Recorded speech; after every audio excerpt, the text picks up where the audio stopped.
Today, in a Democracy Now! Special, we spend the hour with Alan Rusbridger, editor-in-chief of the Guardian newspaper. 3.5 months ago, on June 5th, the Guardian revealed the National Security Agency is collecting the telephone records of millions of customers of Verizon under a secret court order. On the following day, the paper revealed the existence of a secret program called PRISM that gave the NSA direct access to the systems of Google, Facebook, Apple, and other U.S. Internet giants. 4 days later, the Guardian revealed the source behind the leaks was a National Security Agency contractor named Edward Snowden. Any analyst at any time can target anyone, any selector anywhere. Where those communications will be picked up depends on the range of the sensor networks and the authorities that that analyst is empowered with. Not all analysts have the ability to target everything, but I, sitting at my desk, certainly had the authorities to wiretap anyone, from you or your accountant to a federal judge to even the president if I had a personal email.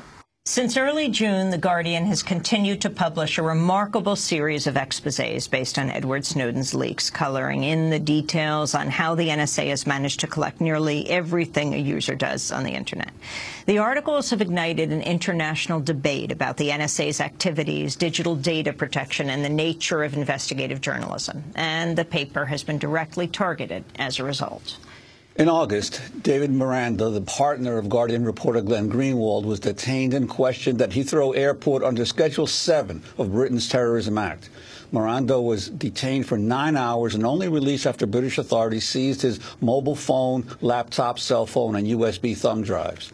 Soon after Miranda's detention, The Guardian revealed the British government threatened legal action against the newspaper unless it destroyed computer drives containing copies of Snowden's classified documents or handed them to British authorities. Well, for more, we're joined now by The Guardian editor-in-chief, Alan Rusbridger. He's been editor of the newspaper since 1995.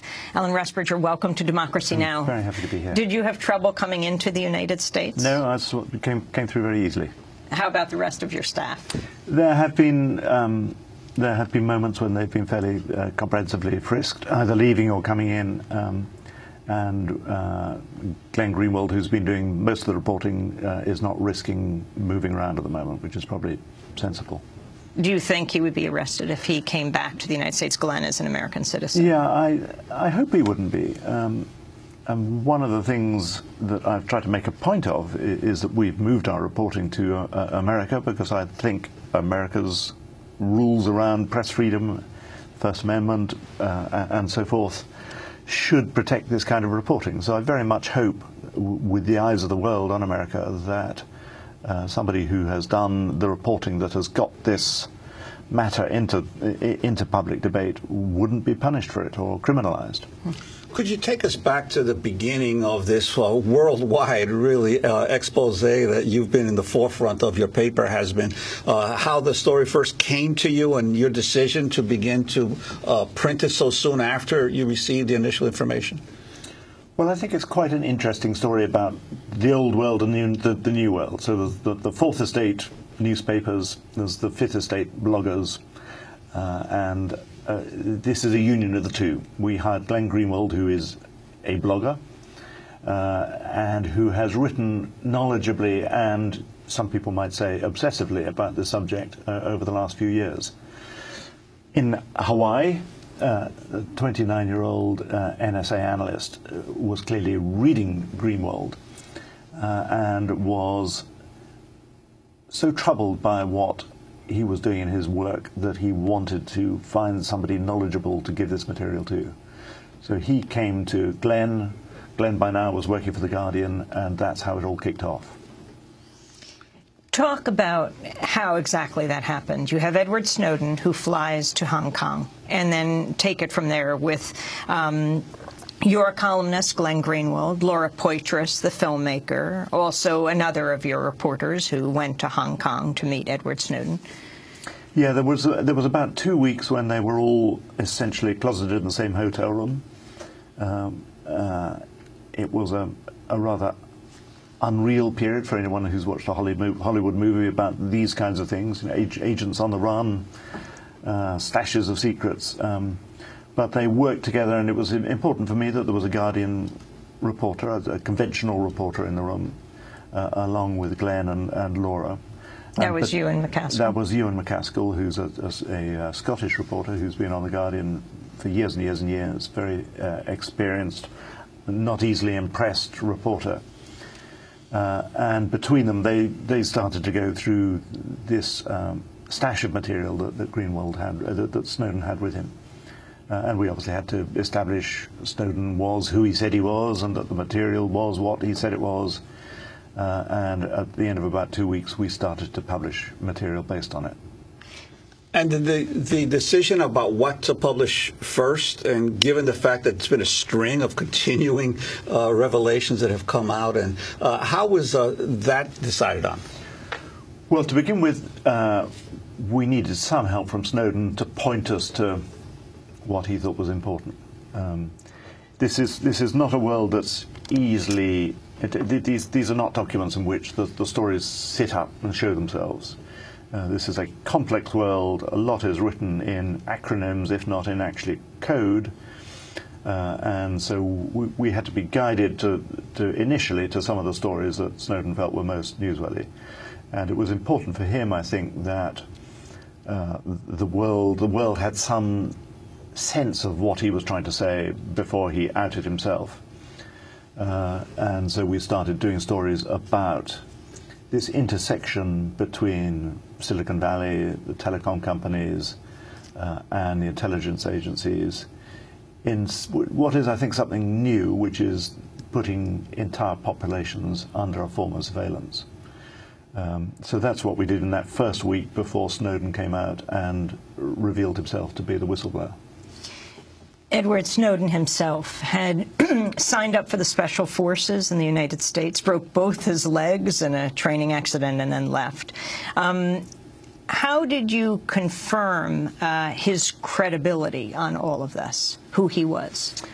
Well, they all spoke to him for a long time, and that's where having my Scottish Presbyterian reporter in the room was important for me. I wanted him to form a judgment about character. I mean, we obviously did all the tests of who he was, and that all stacked up. He obviously was who he said he was. Worked for Booz Allen, was a subcontractor for the NSA. All that, yeah, and had worked for the CIA. And Ewan, just talking to him for hours, I mean, he rang me up and said, I think he is exactly who he says he is. He's not somebody who's in this for the personal publicity. He's rather shy. He's not going to develop a big media profile.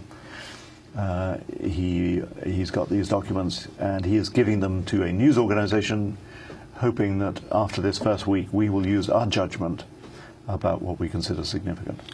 And I know that you had numerous conversations certainly with British intelligence subsequently, but before the first articles came out, was there any contact or with American intelligence or British intelligence on your part to warn them of what was coming?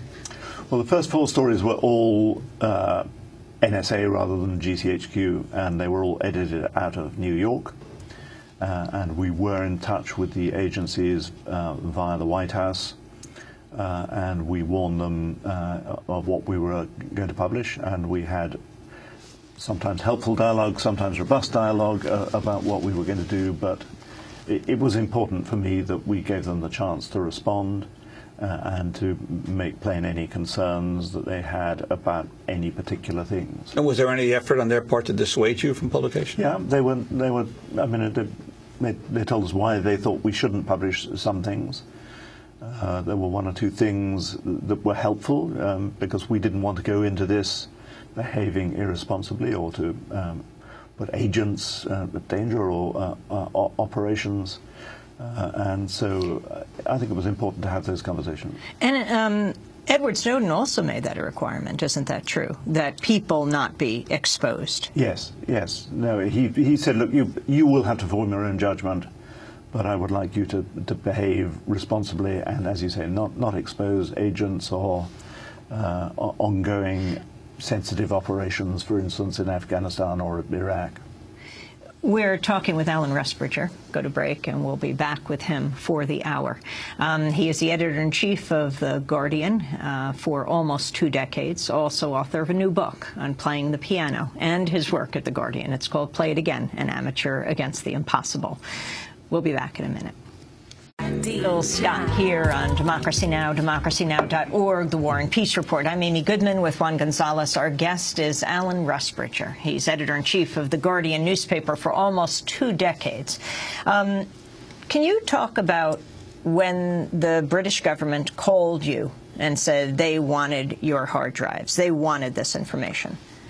We had 2 big conversations with the British government, one at the end of June and one about halfway through July.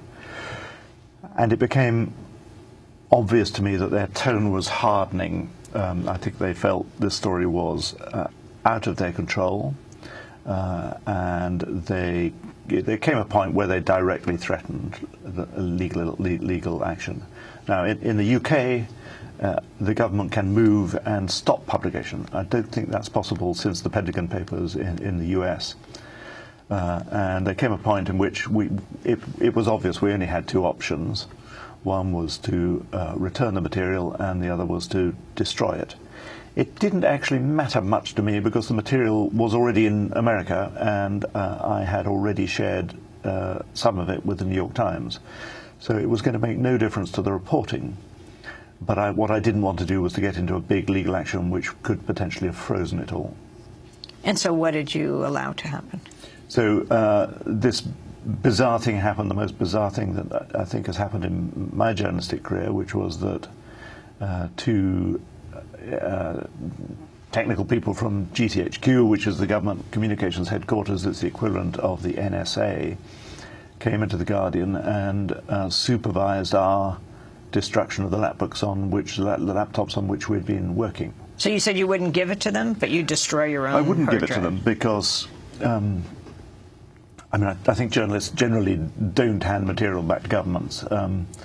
But also there was always the threat hanging in the background of criminal action against The Guardian.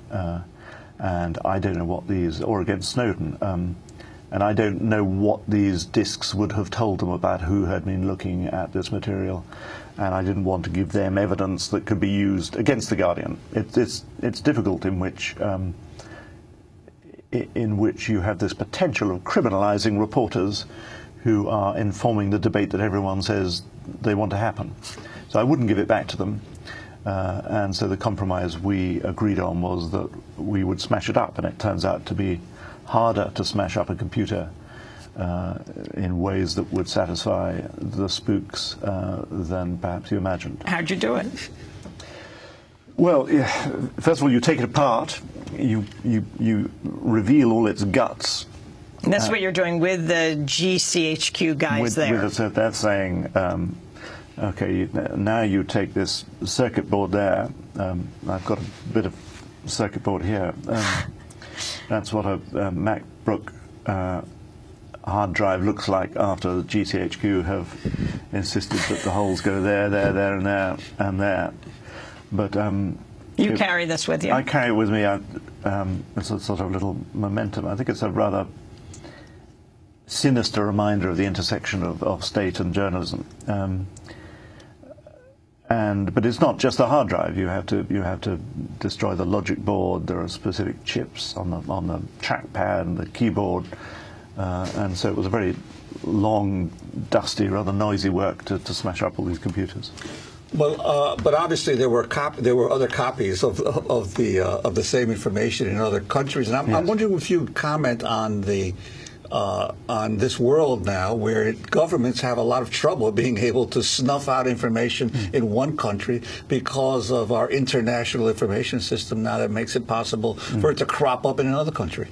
Well, it goes back to a little what we were saying about earlier, that here was this intersection between the fourth and the fifth estate. So one of the copies was in Rio, where Glenn Greenwald lives, and I would guess that the intelligence agencies find Glenn Greenwald a difficult customer to deal with, because he's not like a big press organization that you can march in and threaten. As we say, there were copies in New York. But I think this is really two sides of the same coin. What we're talking about is the collaboration of intelligence agencies around the world to snoop on a global intelligence network. So that's what they're doing. But that same global network, the internet, is used by all of us to spread information. So the thing that makes the snooping possible is the thing also that makes it so hard for them to get hold of a piece of information and snuff it out. And I'm wondering also, in your own country, what has been the press coverage of the other competing media in your country like, and the reaction among the British population to the revelations of the Guardian about all of this international eavesdropping of the NSA and its allied intelligence agencies? Well, it's a story that, as you know, has sparked an incredible debate in the United States. It has throughout Europe and in many other parts of the world. It's been quite quiet in the UK, and I'm not entirely sure why that is. It may be for unworthy competitive reasons. I hope not. It may just be that in America you have, in living memory, had McCarthy, you've had Nixon, you've had Hoover. In Germany they've had the Stasi. Maybe in Britain we're a little bit complacent about this kind of stuff. I think actually people who read these stories and who understand what they're saying are worried, but it hasn't engendered quite the debate that it has elsewhere. Has The Guardian made any deal with the British government not to publish certain information? We've made no deals with anybody. I mean, occasionally we've had conversations where the British government has said, we would rather you didn't publish anything, but if you are going to publish, there is this little bit that we regard as endangering X, Y, or Z. And sometimes we have agreed with that. More often we haven't. I wanted to go to David Miranda for a minute. David Miranda, Glenn Greenwald's partner, who was detained last month by the British government as he was traveling through London's Heathrow Airport. He was held for 9 hours under a British anti-terrorism law. He faced repeated interrogation, had his belongings seized, including thumb drives carrying information Glenn used in his reporting on NSA surveillance. After his release, he appeared on Anderson Cooper's show on CNN. Did they actually ask you anything about terrorism? No, they didn't ask me anything about terrorism, not one question about it. And I think it's really weird because I was in there for like 8 hours without talking to anybody outside, and like they just like keep me. I have to ask them, do I have to answer this? And they just telling me like, if you don't answer this, you're gonna go to jail. And you know that's a big thing because like when they say like that I was in this under this law, they say it's terrorism. You know what UK and United States do. They have all the powers in the world to do anything they want with this, because I've been following Glenn and his career for the past like 8 years, and I have seen many stories that people are like pick up in the different countries, get into this Guantanamo Island and just like stay in the prison, and they have vanished. Nobody's seen them. So in that moment, I was like really afraid what would happen to me. Sure. And you understand that I was for 8 hours without talking to anybody outside of the world. I didn't know what's happening, and they keep threatening me about me going to the jail without law. That was Glenn Greenwald's partner, David Miranda. Speaking to the BBC, British Home Secretary Theresa May defended the government's actions, saying Miranda may have been carrying information useful to terrorists. I think it's right, given that it is the first duty of the government to protect the public, that if the police believe somebody has in their possession highly sensitive, stolen information which could help terrorists, which could lead to a loss of lives, then it is right that the police act, and that's what the law enables them to do. And the White House acknowledged the British government had given the U.S. a heads up about its plan to detain David Miranda, but refused to criticize Britain's actions. White House Deputy Press Secretary Josh Earnest took questions on the issue in August. You've talked about the Mubarak detention as being an Egyptian legal matter. You talk about Morsi, politically motivated detention, and then with regard to Mr. Greenwald's partner, you called it a mere law enforcement action. Given that the White House has never been shy about criticizing detention policies overseas, do you have any concerns at all about the UK's law enforcement action in this case? Well, what I can say is I don't have a specific reaction other than to observe to you that this is a decision that was made by the British government and not one that was made at the request or with the involvement of the United States government. So, but you're not going to go as far as to say it's wrong or is cause for concern? You're just separating yourself entirely from it. Well, I'm separating. What I'm suggesting is that this is a decision that was made by the British government without, without the involvement and not at the request of the United States government. Alan Rusbridger, can you respond to what the U.S. and British government said? Also, it was the day after Miranda was taken that you revealed what happened to The Guardian, which was a few weeks after you actually destroyed the hard drives. Why did you choose that? Why was that the key moment for you that you decided you'd reveal what happened to The Guardian's hard drives? Well, I think it's quite significant in that clip that we're talking there about the British government taking this decision, which is not actually what's supposed to happen with that law. This law is an obscure bit of the Terror Act, Section 7, which is supposed to be police acting randomly in ports and airports. And why this was wrong to use this law is because it accords none of the rights to journalistic material that would have happened if they'd picked up David Miranda and arrested him, as they could have done under other acts, or if they'd taken him in the Heathrow car park as opposed to the transit lounge. So it was just a misuse of terror legislation against journalism, and that to me is wrong. And if people are saying that it was the government took that decision, then that was even more wrong. And you're right to say that I then revealed about the smashed up discs. There were logistical reasons at the time why I couldn't write about that, and I waited to see how the British government was going to play this, but it seemed to me at the point that they were going to misuse those kind of laws against reporting. That was the moment to share what else the British government had been doing. I thought it was right that the reader should know.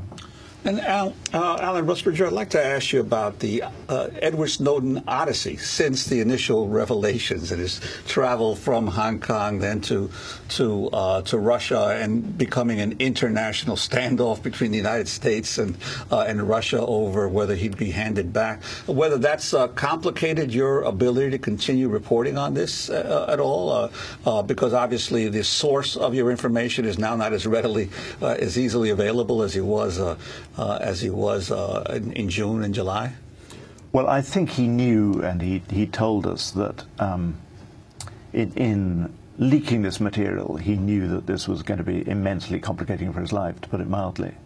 And he was either going to be on the run, or he was going to end up like Chelsea Manning. And either way, it was going to be difficult to communicate with him.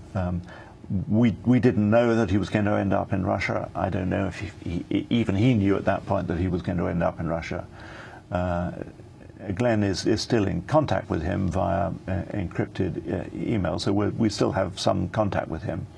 But it is a complicated story to report. We assume, this may be wrong, but we assume that our communications will be intercepted because that is part of the story that we're writing about, which is why people have to be on planes occasionally carrying material which then get intercepted by the police. So it's not an easy story to report. And the impact that this has had, much like the original WikiLeaks revelations in various countries around the world, in Brazil, obviously, and in Europe.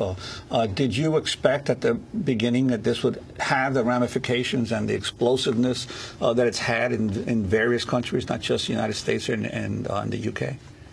Well, I think the bit that is sometimes missing from the American debate, the president places great emphasis on the fact that America doesn't spy on Americans on American territory, as if that was the only thing that mattered. And I thought it was very interesting that Mark Zuckerberg from Facebook said the other day, well, that's no use to us if we're trying to build an international business. So I think Americans haven't quite understood the anger of other states, of people living in Germany, say, that Americans feel free to spy on anybody else in the world. And you just have to sort of reverse that and think, how would Americans feel if Germans were spying on them? Or the Chinese? Well, we know how people feel about the Chinese. And then you get to this further dimension, that it appears that what the NSA has done is to weaken the systems under which everything is kept secret. Banking transactions, medical transactions of ordinary Americans, but also the rest of the world, by building these so-called trapdoors. Now, if the cryptologists seem to say, if you build a trapdoor that the NSA can get through, then probably the Chinese can too, and criminals. So that's, I think this last story about the weakening of the security of the Internet has international ramifications which are beginning to be felt. Why did you choose to collaborate with the New York Times and ProPublica in revealing the National Security Agency as successfully foiling much of the encryption used by people to protect their privacy? Well, we had to find American partners because it was clear that our reporting was going to be made very difficult in the UK. And actually, if you look around America, you're slightly... I mean, there are not limitless options of people who can handle a very big story. I mean, it takes up a lot of resources, a lot of technical knowledge, legal backup, and New York Times is a great paper with that kind of backup. And ProPublica is a really interesting example of a much smaller operation, but has got a lot of expertise around these kind of subjects. Did you also want to spread the information around in case somehow your access to it is jeopardized? I think that's prudent, and that was one of the reasons we went to both ProPublica and the New York Times. I think the more people that are involved, you don't want a limitless number of people, but if you have a number of people involved, it makes it much harder just to lean on one. I'm just looking at the New York Times public editor rebuking her own paper. This is Margaret Sullivan, saying, "Many times readers have been writing to me for several days about a story The Guardian broke last week, describing how the United States routinely shares with Israel intelligence information that the National Security Agency gathers on American citizens." Can you talk about what you broke and what the New York Times, well, dragged its feet on? Well, this was another one of those stories that describes the intersections between the American intelligence agencies and what they're prepared to share with other governments. So we obviously thought it was significant to write about what was being shared with Israel and under what terms, and whether the terms that covered Israel's use of that was the same as would be covered in America. That felt a significant story to us. But one of the advantages of going into these kind of collaborations is that the New York Times is free to form its own opinion of the material. And so we're all coming to these stories from a slightly different angle, which I think is healthy. But obviously their own ombudsman felt that was a story they should have covered. I mean, raw intelligence is what the U.S. was sharing, that The Guardian exposed with Israel, right? Actual phone calls, not only metadata, but, and then saying to Israeli intelligence, you decide what to do with it. That feels to me like a significant story, but I don't want to criticize the judgments of others. Let's break, and then we'll come back to this discussion. Alan Rusbridger is editor-in-chief of The Guardian for almost 2 decades. The Guardian has been exposing the NSA story since they broke it in June. We'll be back with Alan Rusbridger in a moment. Alan Rusbridger, editor-in-chief of The Guardian, has written a book, Play It Again, An Amateur Against the Impossible. We're going back to talk about what you've exposed, but you have just come out with this book. Talk about how your piano playing, how your interest in music and mastering this piece relates to what you're doing with The Guardian. This is a kind of diary. We were working on WikiLeaks phone hacking. So it was a diary of that period, but it's also a book about creativity in midlife. I think the choices we make about what to do with our time when we're not working, and whether the value of painting or reading or writing poetry or music, these sources of creativity that lie within us. And I spent 18 months, I went back to playing the piano later in life. I tried playing this extraordinarily difficult piece of music, this first Chopin ballade, and so it was an interweaving of this thing I was doing almost to take the stress and pressure of my life out of it, and at the same time hold down an editing job on a big newspaper. So I hope it's a book that will encourage people who gave up the piano or always wish they had played the piano, and to persuade them that there is you can make time in your life to do these things if you think they're important. Well, to get back to some of that pressure that you're talking about, the stories that I guess no country other than the United States has been more felt the impact of your continuing revelations in the Guardian than has Brazil. The amazing revelations about the NSA spying on an ally, President Dilma Rousseff, on the Brazilian people extensively. Your sense of how these kinds of revelations are not only affecting world perceptions of the United States, but as you alluded to earlier, the ability of American companies, internet giants and computer giants to do business overseas. As more and more people are saying, why should I deal with Yahoo or why should I deal with Google if the American government is going to be able to spy on me?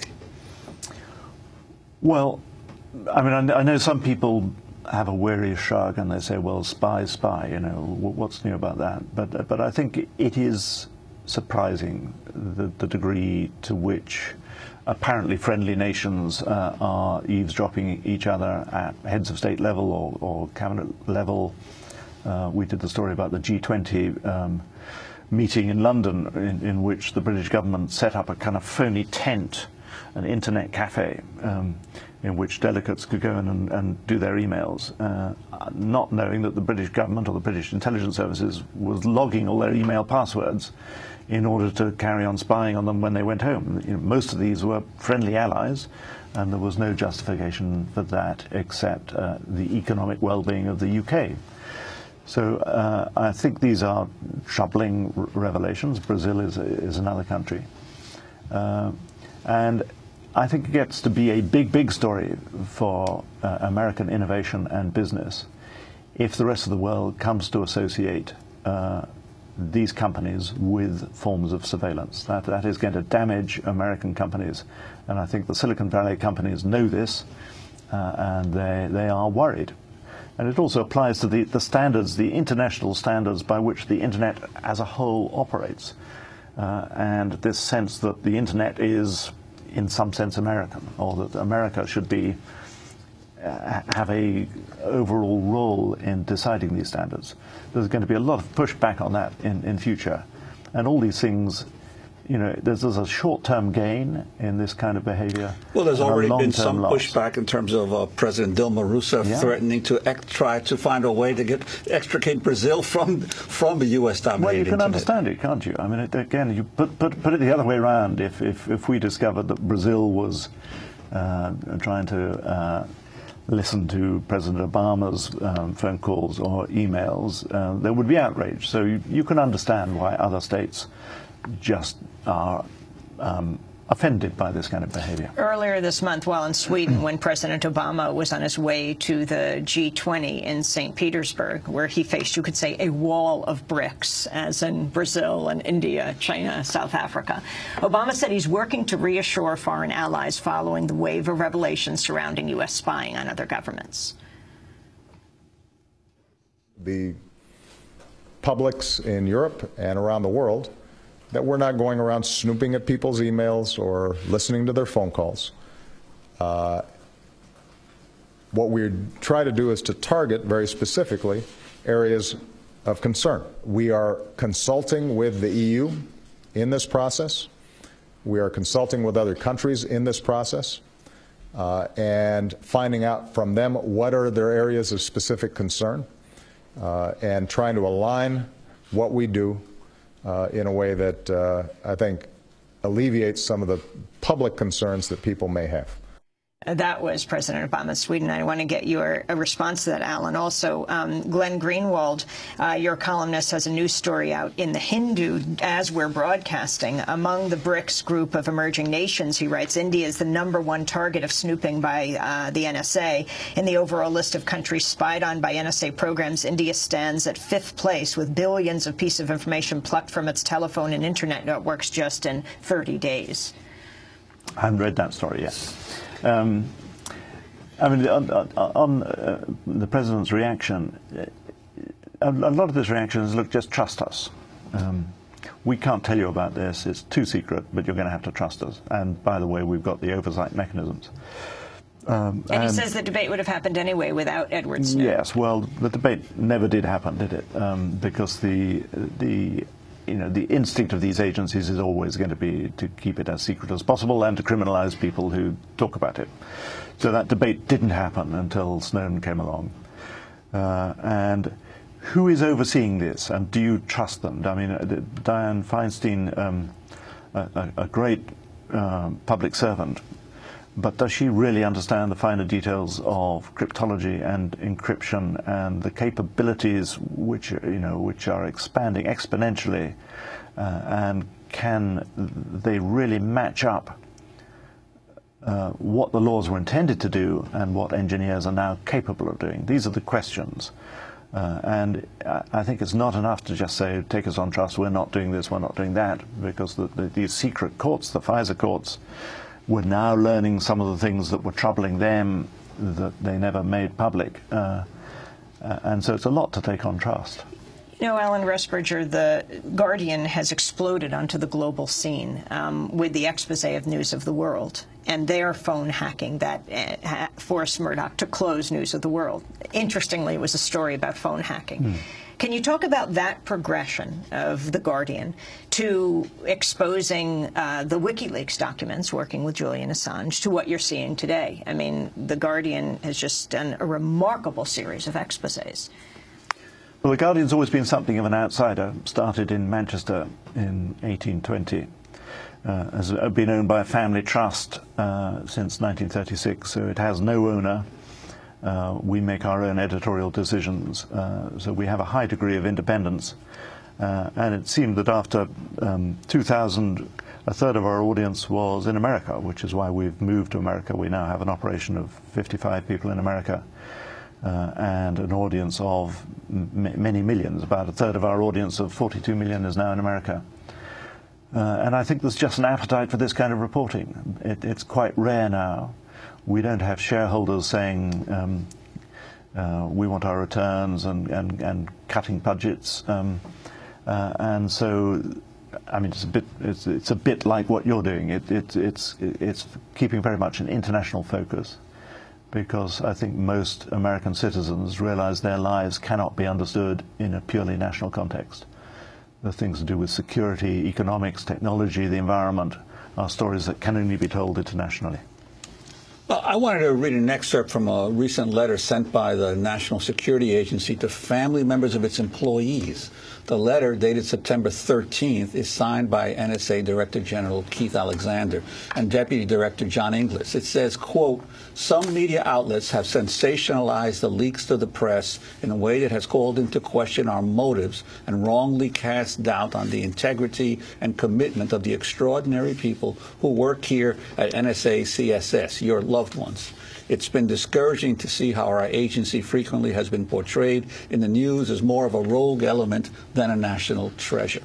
I'm wondering your response to the, I mean, obviously the allegations of sensationalized reporting allude to The Guardian as well as other press outlets. Well, we obviously reject that. I think we've been very careful in our reporting, and actually the intelligence chiefs, when they speak in private, have been graceful enough to acknowledge that we have been responsible.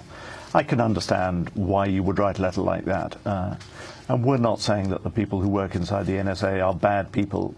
I imagine they have very talented engineers who are capable of doing extraordinary things. I think what we're saying is that there has to be a wider debate, because it's not just about national security.